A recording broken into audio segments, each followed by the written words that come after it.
Before we make the introductions, we should say a quick thanks to Dr. Suzuki. He made a very long trip yesterday, started in Vancouver in the morning, arrived in Sault Ste. Marie at 8:30 at night, met us in the parking lot with our trailers in tow, and we drove until about 1 o'clock in the morning and dropped them off at a roadside lodge, abandoned them until the next morning, and we got them up, I think, at about 4 o'clock in the morning BC time this morning to start all over again. So it's been a busy day, and we appreciated all the time that we've had. Now I know, Dr. Suzuki, I believe, but after your speech, you're not going to have much time with us, so please enjoy your time with him. We're absolutely delighted today to welcome a new friend, and now a special friend and voice of the land and of the environment and of our First Nations. David Suzuki is an award-winning scientist, environmentalist, and broadcaster. He's renowned for his radio and television programs that explain the complexities of the natural sciences in a compelling and easily understood way. Most of us will know David from the television program that many of us have grown up with, and in some cases grown old with, The Nature of Things, which is Canada's longest-running television series after 50 years on the air.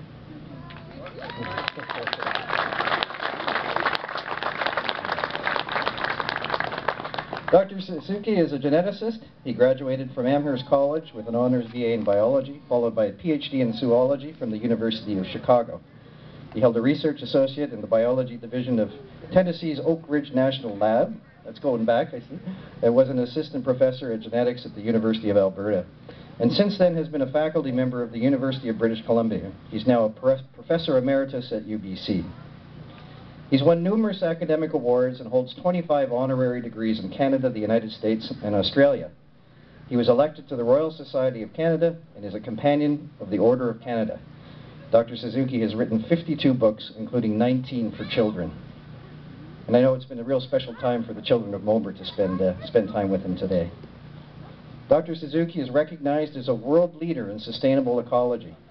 He's a recipient of UNESCO's Kalinga Prize for Science, the United Nations Environment Program Medal, UNEP's Global 500, and in 2009 won the Right Livelihood Award that is considered the alternative Nobel Prize.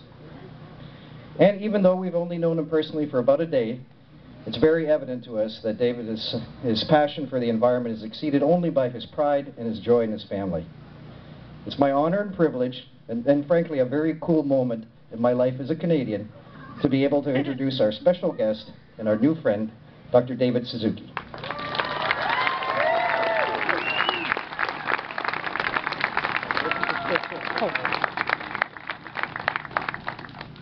Thank you for that far too generous introduction, Norman. Well, it's a great day to be here. Happy Aboriginal Day, a wonderful day to celebrate who the First Nations are and the important role that they play in this great country. I'm so honored to be here and to have experienced this wonderful place, and and thank you for giving me the opportunity to share a few ideas with you. I had a great day fishing today that topped everything off. Where are you, Wayne? Are you here? Oh yeah, thanks a lot for that. I thought I'd like to start with a question that Wayne asked me when we were on the boat. He said, how did you decide to become an environmentalist? Well, I never really, I thought the answer to that would be worth sharing with you. I never set out to be an environmentalist. I never decided at some moment that's what I was going to be. But I think the important thing for me is that my first memory from childhood was when I was about 4, and I remember going fishing with my father. Fishing and camping for me have been a critical part of my life. It's where I fell in love with nature and felt completely bonded to it. I began my career as an adult in genetics, as Norm mentioned, and I got my first job in at the University of Alberta in 1962, and I was a hotshot, man. I thought I was going to become famous as a geneticist. And just as I was beginning my career, a woman came along and completely sidetracked me. That's happened all my life, usually with terrible consequences, but in this case I'm eternally grateful to her. My great regret is I never met her. but she had as big an influence on my life as any woman I've ever known. Her name was Rachel Carson. And Rachel Carson in 1962 published a book called Silent Spring. And it was all about the unexpected effects of pesticides. And for me, as I read the book, the message struck me right in my heart. What she said is, you scientists are clever. Yeah, you scientists can invent things like DDT to kill insects. But you scientists can't see the bigger world in which these inventions are applied. Yes, you can kill insects, but in the real world, everything is interconnected, and you end up affecting fish and birds and human beings. And because of Rachel Carson, I became involved then in the environmental movement. We didn't know it was the environmental movement. It's just that we saw the world in a different way. In British Columbia, one of the first battles we got involved in was the Americans were planning to test underground nuclear weapons in Amchitka, the islands off the coast of Alaska. And many of us were worried that it might set off earthquakes and tsunamis, it might release radioactive material into the air, and so we began to object. Americans were no different then than they are now. They didn't care what Canadians thought. They went ahead and blew them up anyway. But one of the results of that was that Greenpeace was born in Vancouver.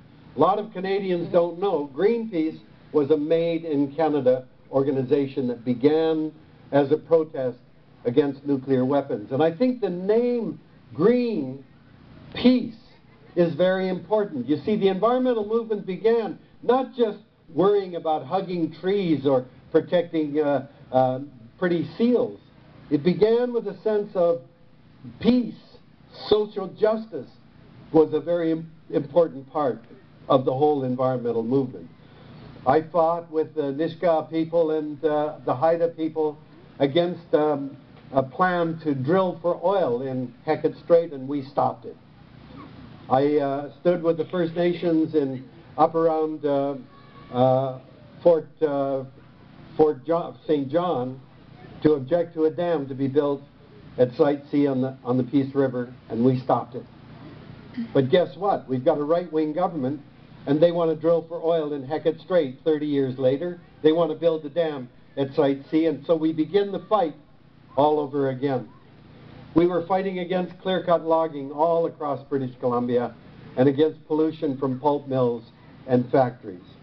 And as I got swept up in these environmental issues in the 60s and 70s, I thought the problem was human beings were taking too much stuff out of the environment and putting too much waste and poisonous material back into the environment.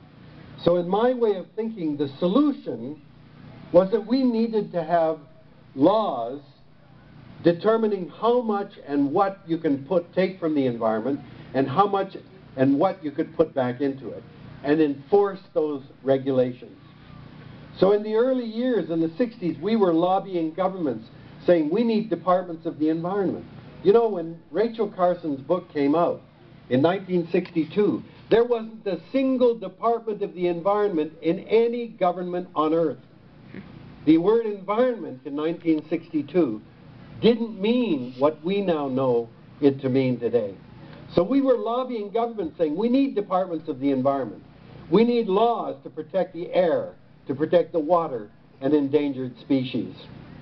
And these things began to happen. We had Clean Air Acts and Clean Water Acts and Endangered Species Acts. But by the middle 1970s, I realized that can't work. We don't know enough to set these laws and regulate things like DDT and all of the things that were coming on. I mean, you think about nuclear weapons.